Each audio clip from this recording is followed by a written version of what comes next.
Nicolas Cage to star in Spider-Man Noir, the live-action series at MGM Plus and Amazon Prime Video. The first thing I thought interesting about that was the fact that it's MGM Plus and Amazon Prime Video, because Amazon owns MGM now, which is interesting. But so he did a voice acting role in for this? Spider-Man in Into the Spider-Verse. And it's good, and it actually is really, really good, and it's interesting. So Spider-Man talks like this. He's still talking in like a Nicolas Cage voice. Still Nicolas Cage voice. So the basic premise from look, I never read anything of the source material of this, but he basically fights Nazis, which Hollywood loves, as we know when we watched Ministry of Ungentlemanly Warfare. I just saw this announcement for a Rami Malek movie where it's like about testing former Nazi soldiers to see if they were fit for trial in the Nuremberg trials. Yeah.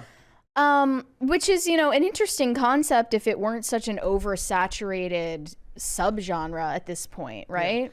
Yeah. And it's one of those things where every time now, like we went and saw the Ministry of Ungentlemanly Warfare, and the word and Dial of Destiny did that too. And the word Nazi is said 9,999 times in the movie, as if they don't know what that means. Right? Yeah. Like you can't just project like current day political linguistics onto the past. And that they do though. Goes for academia, but not Hollywood. Correct. And so that is an interesting enough premise. Noir is very hard for Hollywood to do these days. I don't think they do the subdued nature that noir requires as well as they would like. Like I'm trying to picture them do like Raymond Chandler these days, and I just don't think they're going to be. Does able it to pull involve it off. like a lot of cigar smoking? It's about the tone. It's about the harsh shadows and the lighting. It should be in black and white, right, and all of this stuff. That's the stories. To me, a lot of it is like there's kind of like a patriarchal tone to the storytelling that I don't think that they can really do. A patriarchal tone. Yes. So the way women are perceived in these things and the way these things are done. Like, are they going to do? I'm not specifically for this, but sexy cabaret singer, things like that. Like there's aspects of noir that I just don't think Hollywood wants to do these days, and they're going to want to change it fundamentally away from what it was. Kind of the same way I feel that they're doing with Westerns, which is to sanitize the genre and make it very different from what it was when it was in its formative years. But Nicolas Cage is great, and I think a lot of it, the selling point here is that it's Nicolas Cage to begin with, right? And I think he's got a great voice for it. He obviously knows what he's doing when it comes to acting in stories like this. If anybody remembers Ghost Rider, obviously people liked him in that role, though I would imagine that people have very strong opinions on whether they like the first one or the second one better. But Nicolas Cage I saw somebody in the chat say Nicolas Cage is a national treasure. I think that this is a great opportunity for Hollywood to bring back the transatlantic accent. Yeah. Yeah. Oh yeah. Yeah, say. But is he gonna commit to the bit? You think? So when he does the voice in Into the Spider-Verse, it's maybe I was just reading into it too much. It's like he's Nicolas Cage trying to do it a little bit, but it mostly just sounds like him. I just saw that Chris Pratt said his hardest voice acting role was Mario. Yes, he said that Mario it was harder than Garfield. That's what he said. Yeah. But it's like, bro, that was literally just your voice. And when I think of the funny thing is like when I hear Garfield now, was it Bill Murray that voiced Garfield before? That's who I think of. Yeah. When I think of Garfield. Yeah. I don't think of the cartoon.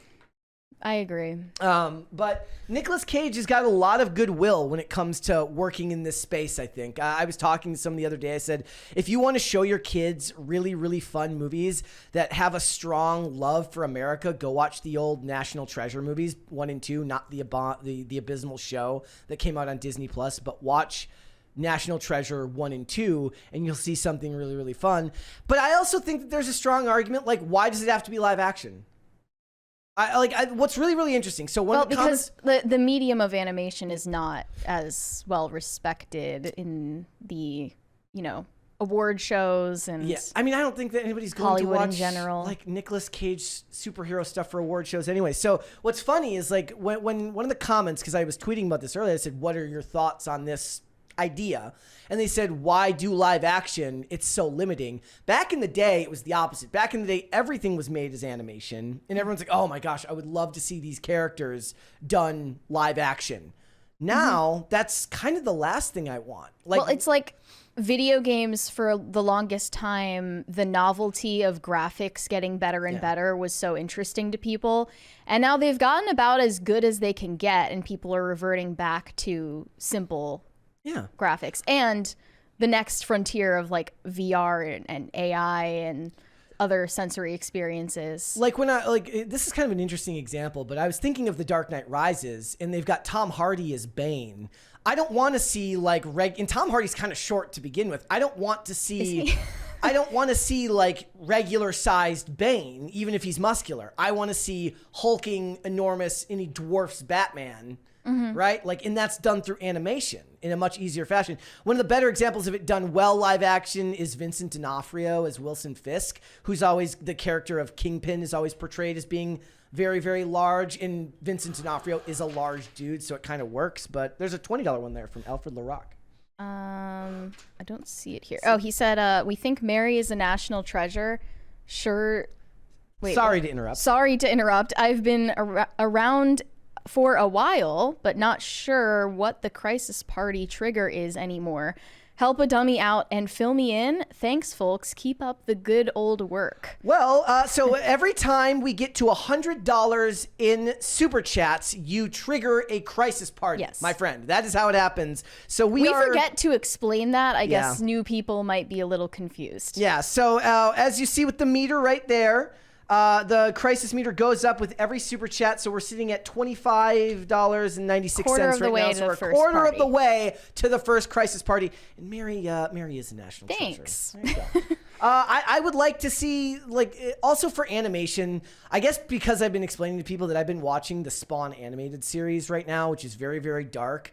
Not made for kids in the slightest, and they're not going to make it in that same tone that they did. Granted, obviously, Spider-Man Noir and Spawn are vastly different properties that have very little to do with each other when it comes to tone. But I kind of like the idea of going back to creating some of these fantastical characters, especially the ones that aren't your mainstream. So Spider-Man, big screen, live action, sure. Spider-Man Noir, with an aging Nick Cage, I think that lends itself to doing animation. Like the same reason why I like that they don't put too many live action Batmans on screen at one time, and they flood the market with animated Batmans. Like, leave your live action Batman alone. Do it once in a while. They already do it too much. But leave the more ancillary versions of the character for animation and let the people create stories that work within the genre. Mm-hmm. I like that a lot more. So I'm just going to read a little bit through it. So he did previously play them in Spider-Man Into the Spider-Verse. This will be the first time the character's been portrayed in a live-action project, per the official logline. Noir will tell the story of an aging and down-on-his-luck private investigator in the 1930s New York who is forced to grapple with his past life as the city's one and only superhero. That's actually a really interesting concept that I think could work very, very well. Do I think that Amazon Prime and MGM Plus are going to be the ones to pull it off? Honestly, I don't know. I've liked the work that they've done with their crime genres, and we're going to get a little bit more into that when we talk about what we talk about next. But superheroes is a different thing, and noir is a different thing. I did see somebody suggest that they get Robert Rodriguez to do it. That could be very interesting. It's too late for that now. Yeah. I think I've noticed some fatigue with the animation style of Spider-Verse. Because it's spreading. That type of animation. Yeah. Look, it's what it is for me is it's good to watch once in a while, but it's not something I would like to see become a genre unto itself. Yeah. It's a little bit too chaotic for me. Mutant Mayhem had it. Yeah. Puss in Boots 4 had it. There's another 20 there from Alfred LaRock. He said, I'm dropping another 20 to apologize for spelling errors. I don't know why chatting from phone, the autocorrect butcher stuff. I promise I don't type like that. That's okay, man. It's okay. Sometimes your super chats, they're a little hard to understand. But I do like this description for Cage. It says, "We are absolutely thrilled to have Nicolas Cage starring in the series. No one else could bring such pathos, pain, and heart to this singular character." Look, I kind of agree. Nicolas Cage is amazing. So we need, and after that, guys, is he working much? Yes, he is. He's working very regularly. And after that, guys, Lord of War 2. Lord of War 2. Thanks for watching. Listen to full episodes of Pop Culture Crisis on Spotify. Keep up with us on social media and make sure you subscribe and ring that bell so you never miss the show. Bye, guys.